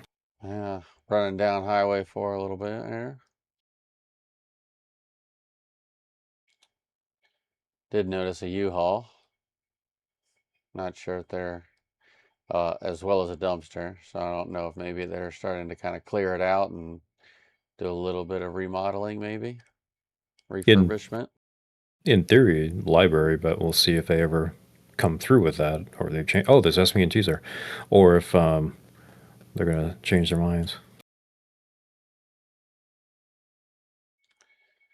Time will tell. They also have a dumpster out here in where there's supposed to be one more home. There's still no movement on that. And we're getting a lot of questions about who is Event Dudes, and then the joke of why is Event Dudes, and then the further on about when is Event Dudes, which I do appreciate. That's a pretty good one.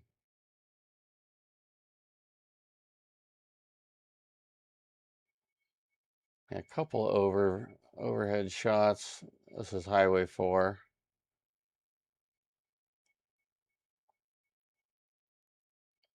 Just showing some of the refurbishment. Not well, but still showing a lot of the work that's been done.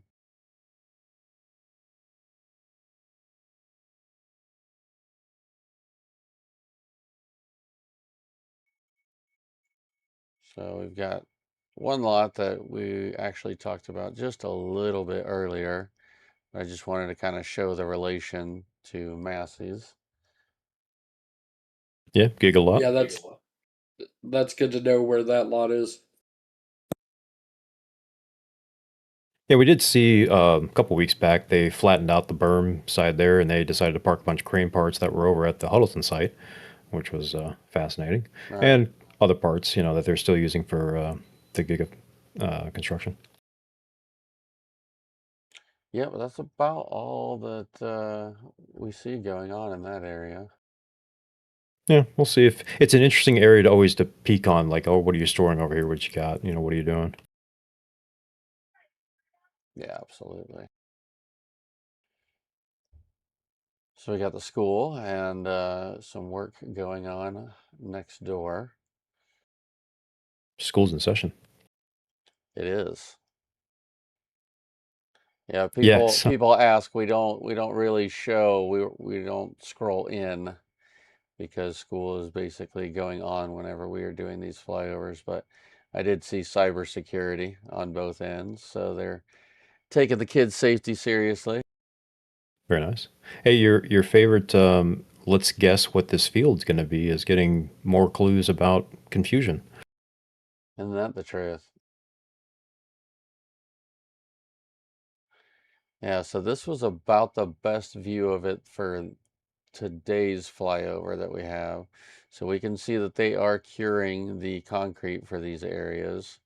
That does kind of lead me to think bathroom area, but who knows?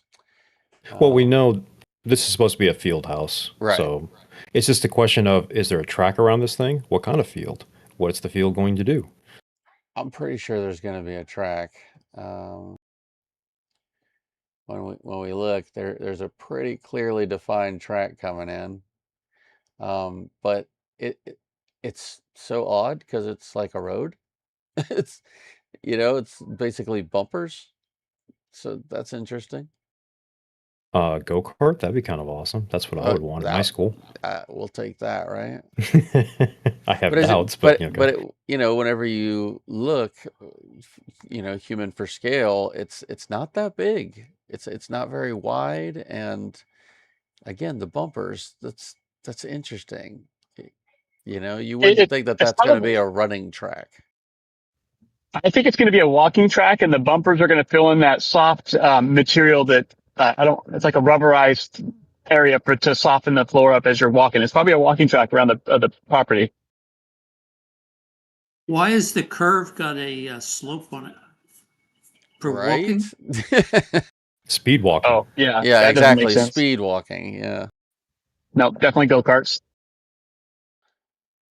Well, and they do have this area. You can't see it too well. Let's see if I got a better one here. Nope. Nope. Definitely don't. And they're also going to expand here, obviously. This is just phase 1. We don't know what phase 2 is going to be, so. Yeah, and they do still own all of this over here, other than a couple of little lots that are up in the front there. But so yeah, they still have a lot they could do. And while we're here, we'll go over into the Huddleston site. Making some serious progress here on the foundation of this new building. Yeah, those new foundations or large foundations in the middle there that we mistook the first time we saw them today. I think I think that's going to be for a big door. I mean, anything is possible. Yeah, we'll say it looks like there's a middle in this thing for some reason. Or at least that's what the piles suggest. Yeah, I'm just saying, I think whatever frame goes up there is going to be holding. Well, this looks to be about a third of the way through the building site. We can say from extension to extension, it's roughly about a third, maybe 40%. Right. Yeah, I'm expecting a big door area. Like, I still think the zigzag on the back is going to be a loading dock for trucks to pull into. Well, and I mean, if this is going to be storage, I feel like it's going to be a pretty big one. Like, it's not going to be a single level, Yeah, I don't think it's going to be storage. I seriously think it's going to be the new payload processing facility.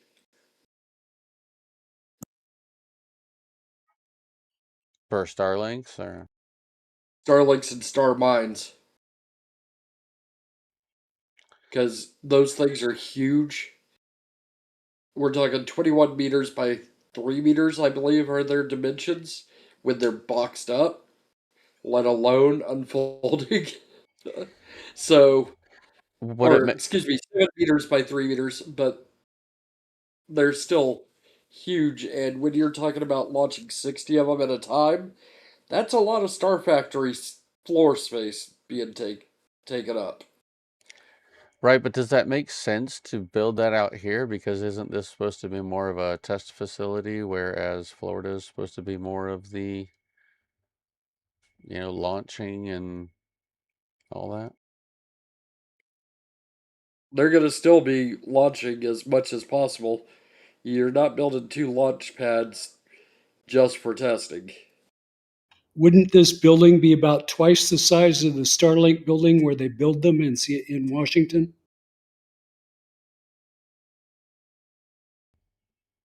I mean, especially if they go up 2 or 3 levels, this is going to be massive. Aren't these Starlink satellites almost twice as big as the original Starlink satellites? But I don't know. I'm still on the fence on this. They're about 3 times as big as the ones. Yeah, it's just On their videos, they claim every time they've talked about it, all the Starlinks, including the version 3s, are being built in that Seattle plant, and it's not anywhere near as big as this building here. Right. But as they switch from the version 2 form factor to the version 3, they're going to need more space.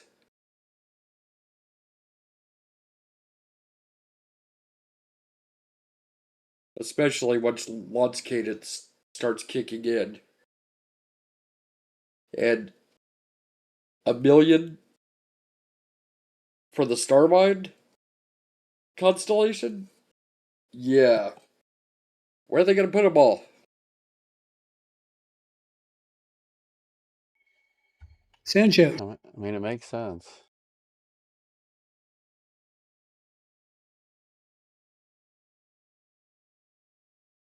I mean, they already had built a dedicated Starlink processing facility that didn't really get used for that in the village. So now it makes sense. Now that they're going to start going operational with the Starlink P3s, to have a dedicated facility when that's ready when they start increasing the cadence and move to a more operational state.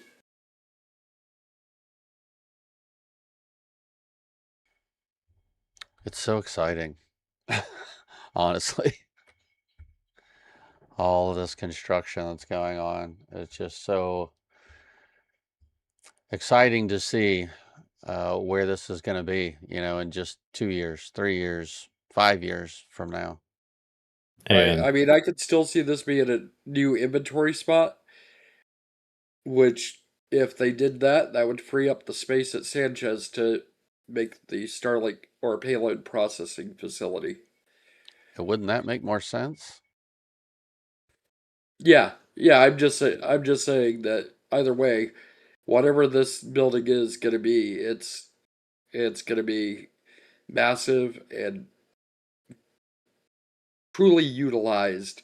Just if those truly are loading docks on the back.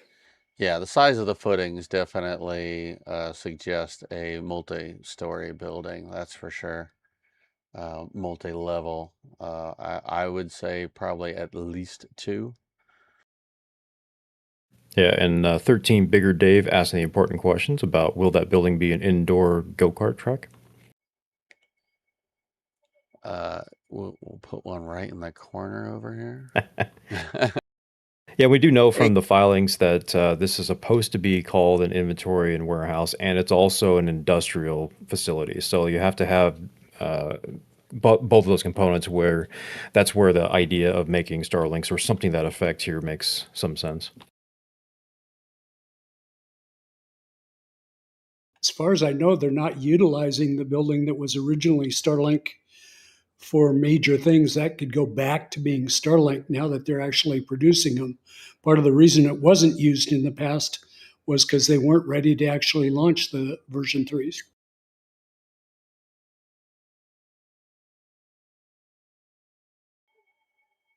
So I'm going to bring over a video real quick from Joe Tetmeyer's channel. So I just want to shout him out real quick so that we don't have any kind of issues there. Amazing channel, by the way.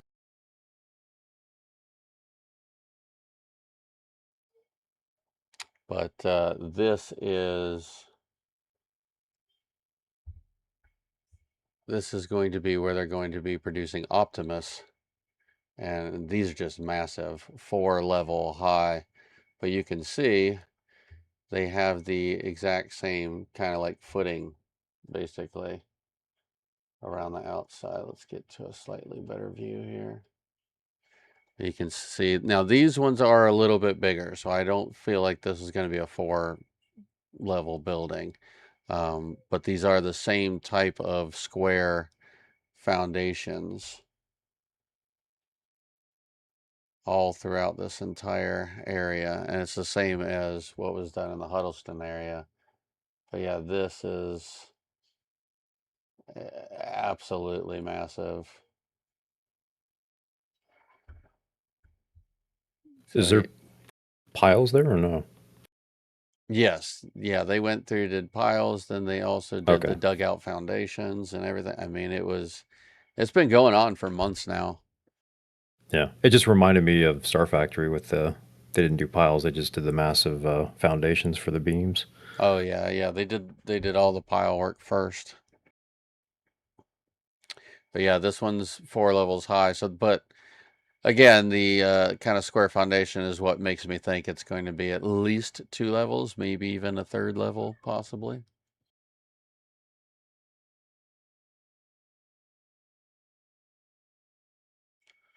We can kind of see Yeah, very that possible. same design basically going on.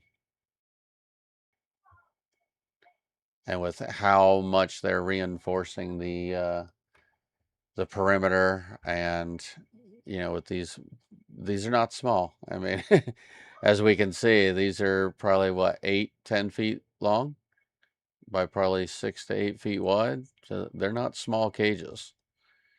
Yeah, but So they're spread footings on crap soil.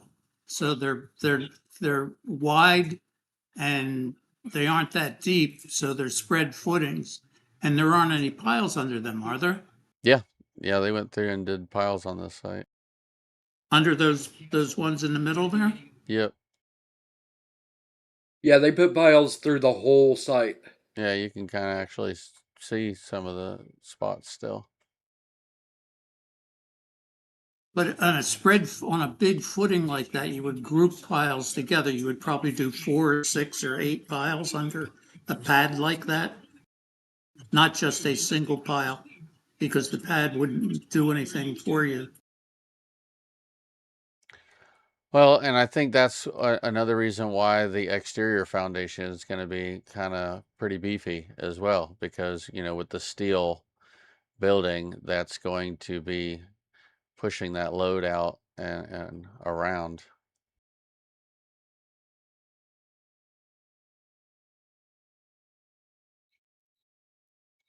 There's another one I'm highly interested in watching go up.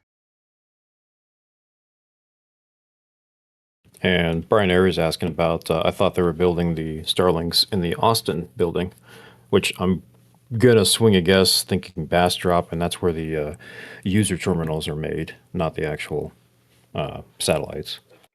Right. Yeah.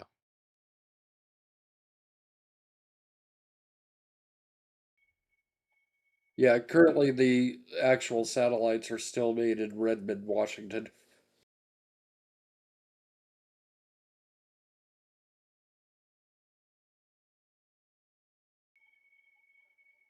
Such a cool site. Just really quickly, Doc John is not really asking, but commenting and asking about the idea if he's wondering about SpaceX looking into buying land on the Mexico side of Rio Grande. And just to clarify, they technically can't own it. That's not how that works over there. It's kind of weird. And they technically do own the land. It's kind of rented, if you will, that they have put the fire breaks on across from Massey's.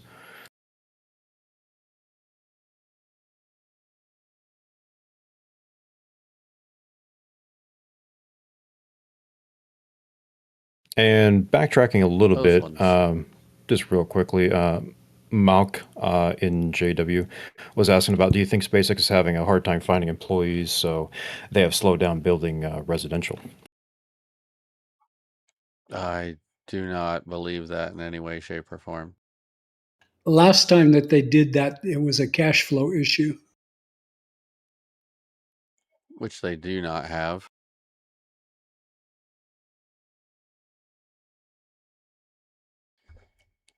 Especially not after that IPO. All right, off to the next area. We're into the recreation zone.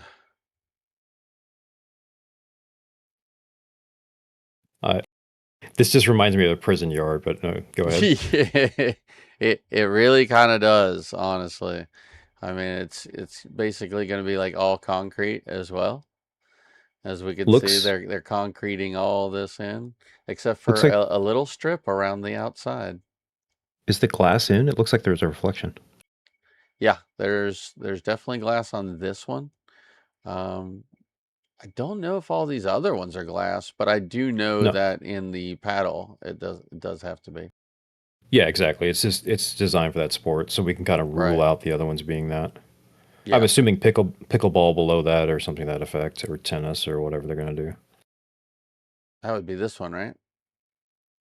That might be tennis, yeah. I don't know. Yeah. Or it's like stand or it's kind of weird. It's got like places to walk around. Yeah, a lot of tennis courts, you'll have that Yeah. out area. Yeah, and then just still not sure on this one, but Pickle or could some be other things, yeah. pickleball. Yeah. And then basketball. We got all the sunshades up. Yeah, they have the mini soccer field that's been there for a long time in the village, so Yeah, that one's up front. yeah, Right. so Yeah, they already that got that picture, covered. just to backtrack just a little bit, that last picture had the what used to be the payload processing facility in the upper right corner there that we were talking about.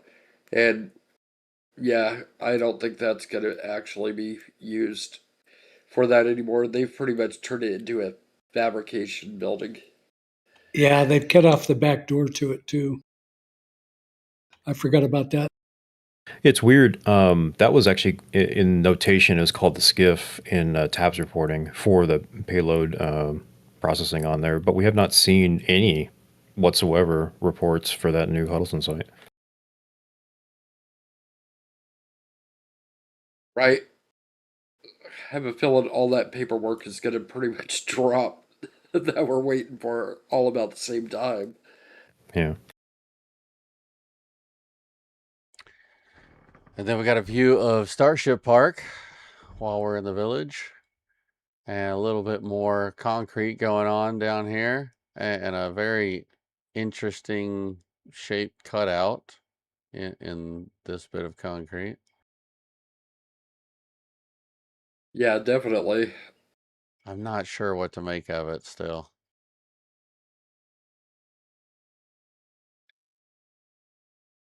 It's going to be interesting to see what they do with that.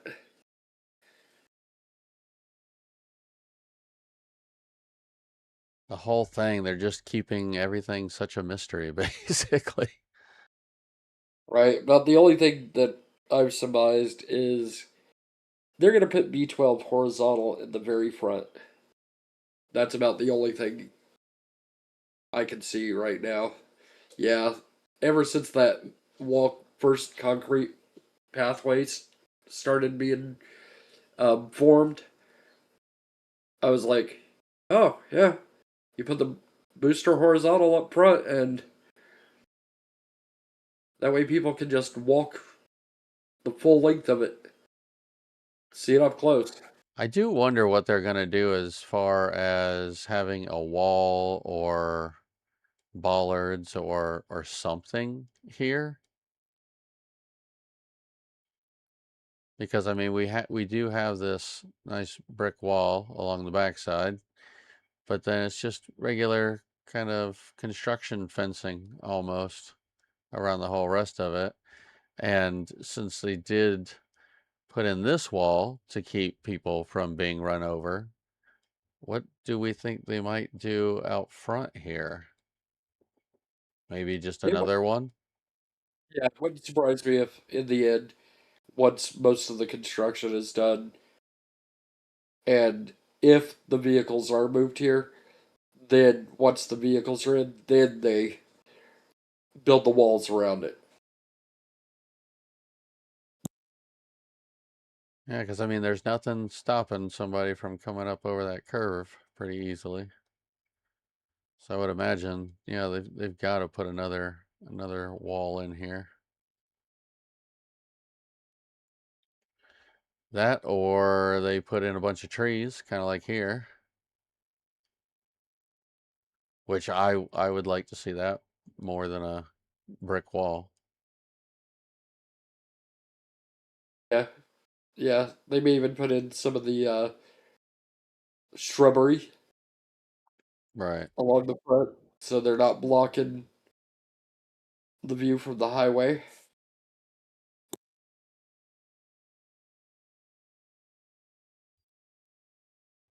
Other than that, I think we're basically at the end. We do not have any better pictures of the apartment building, and there's not a lot going on there. They're still finishing out the front landscaping and stuff like that, the entryway, but not a lot to see there.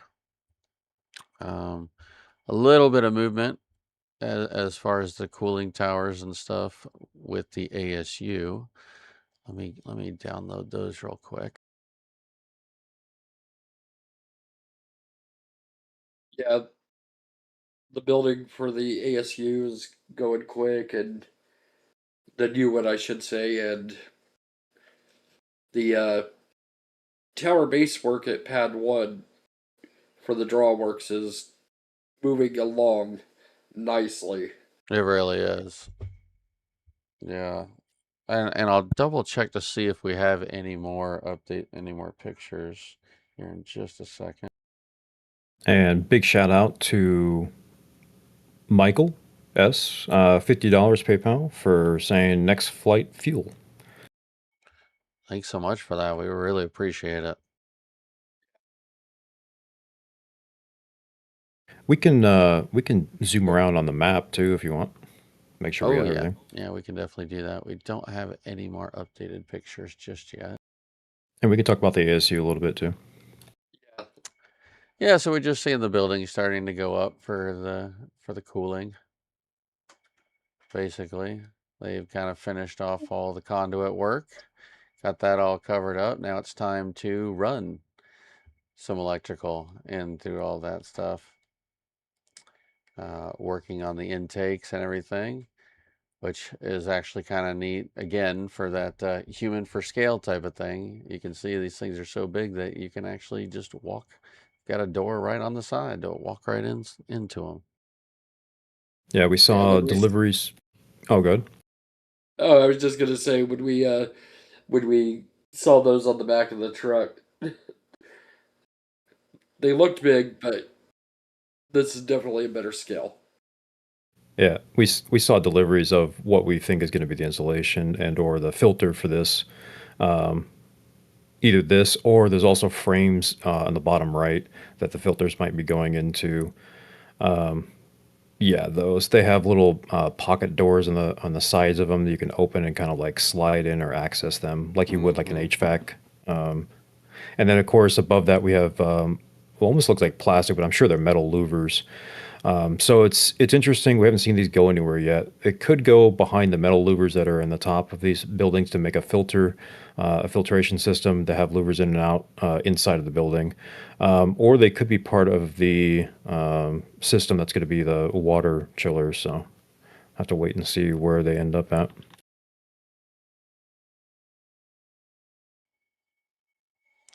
Yeah, it's pretty much down to a lot of the finishing work now. A lot of the main construction has happened.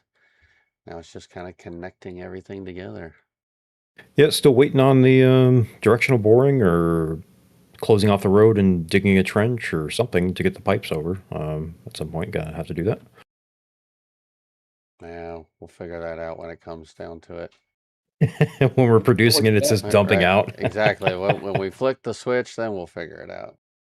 I kind of get a feeling that's going to be an after Labor Day kind of thing, because that's technically the end of the summer season.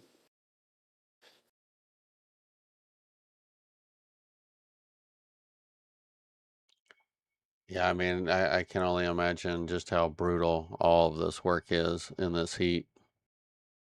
Yeah, we've said this before, but the pipes laying in front of there are going to have to at some point go in, and they're going to feed through into those intakes. The very large diameter pipes in the center there. They're going to have to go inside and attach to the compressors. Yeah, for the intakes. Yep.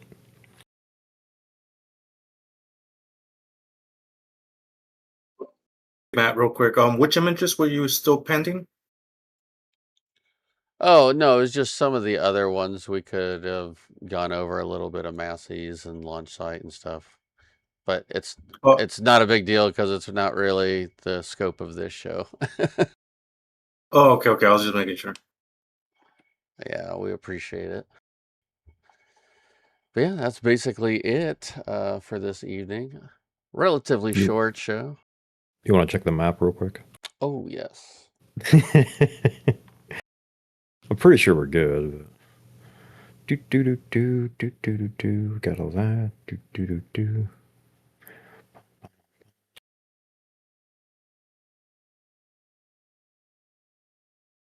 Yeah. If you want to zoom out. We're now the show until for the new blood.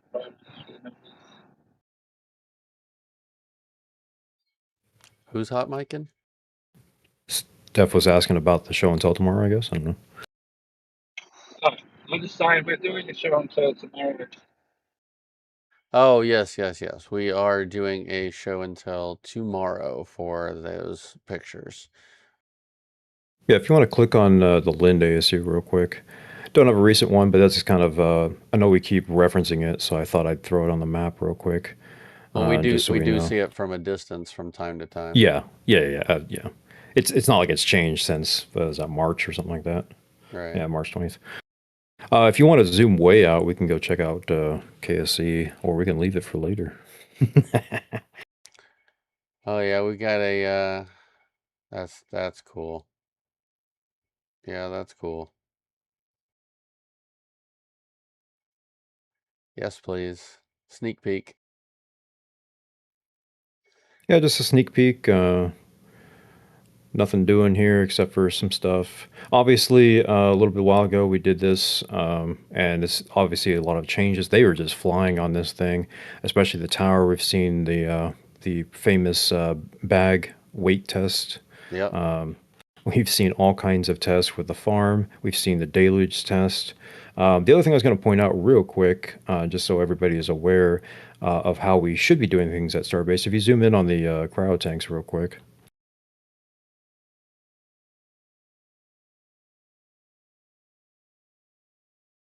Yeah, they put labels on them. It's crazy. And not only is it labeled what it is, but they label how much it is and everything else. It's crazy. It's almost like that's just the way to do it. And it doesn't matter which tank it is. So that was kind of a nicety to actually get. It's a lot of information, which we don't really have at Starbase. We once in a while get like some zoomed in shots of some pipes that we kind of figure out. But yeah.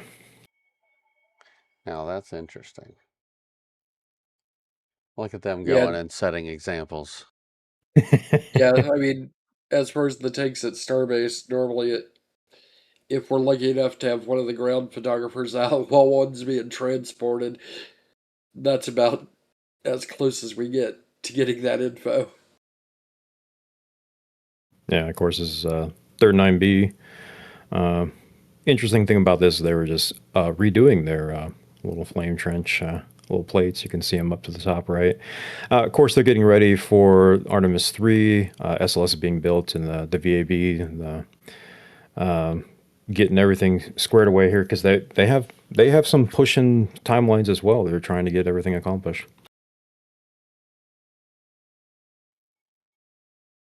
So neat. So now, is this available for anyone to download? Is this for Patreon only, or this map? Yeah. Oh, I don't know how it would. It's massive.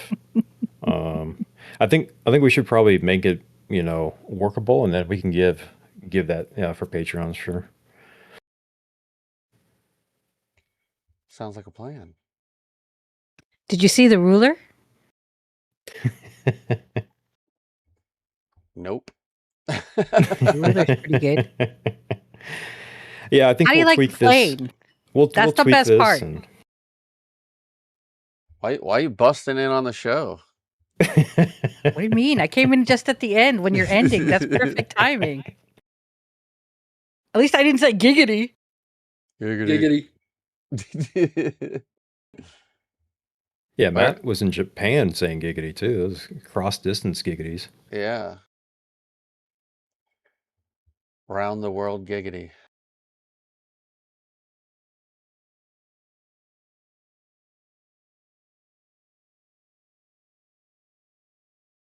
I was wondering if you're going to Ooh. figure it out or not. This is actually the path. So it keeps going. Yeah. But you can do it much bigger too when you're in Yeah, the yeah, zoomed yeah. out position.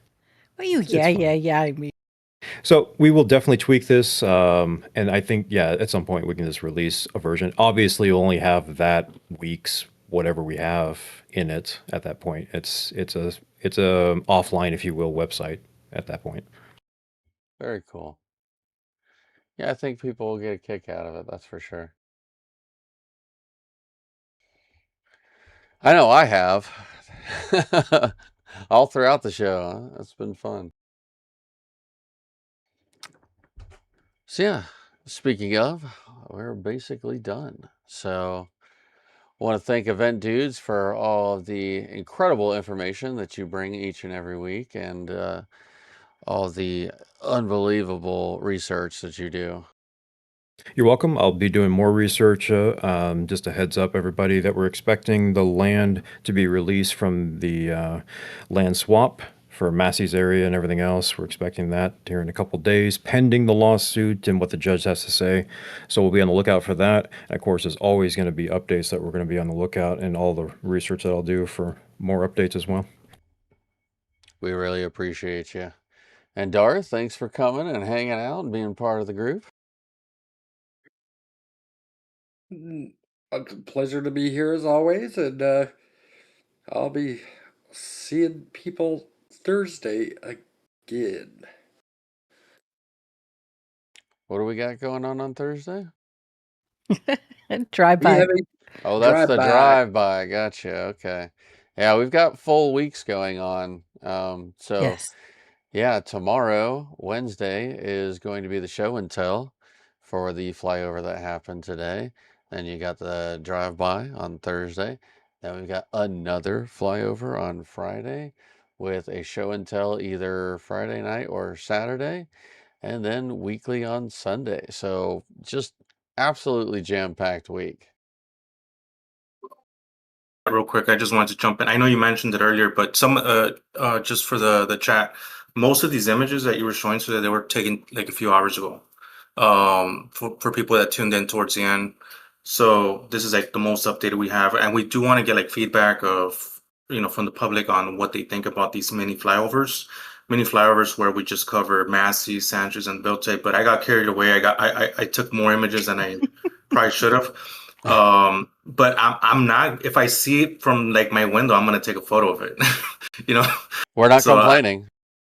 yeah, if I see it from the path that we're taking, and if it's within, we're definitely gonna get photos of it. So it's still gonna be a mini flyover compared to the other ones.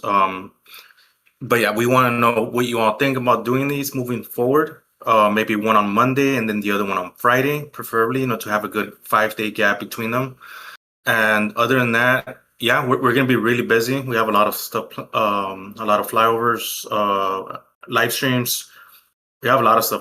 We were talking about it earlier. We're going to have to do like a bulletin board or something in Indnstar, because it's getting really confusing about, it's getting a little hectic with all the live streams, which is a good thing, right? Yes. Absolutely. So yeah. Hey, Matt, since I just got here, can you start over again? All right. So we'll want to start with what came in at the port. All right. So there's these stands. Yeah, no. But while you are here, Indy, we want to say thank you to you for all of the work that you do as far as with chat, asking questions, but also the stuff in the background that you do. You do a lot of work as far as scheduling and getting streams ready and getting all of the hosts in order and stuff. So big thank you to you for doing all of that.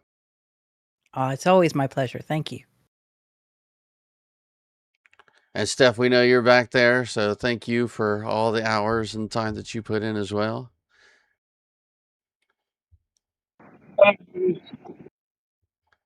And I see Jake kind of listening in. We appreciate him also. So, yeah. And 6 Silverstones. Oh, he's in here too? Cool. Yeah. He's around. He's very helpful as well. doing a lot with the production on the backside.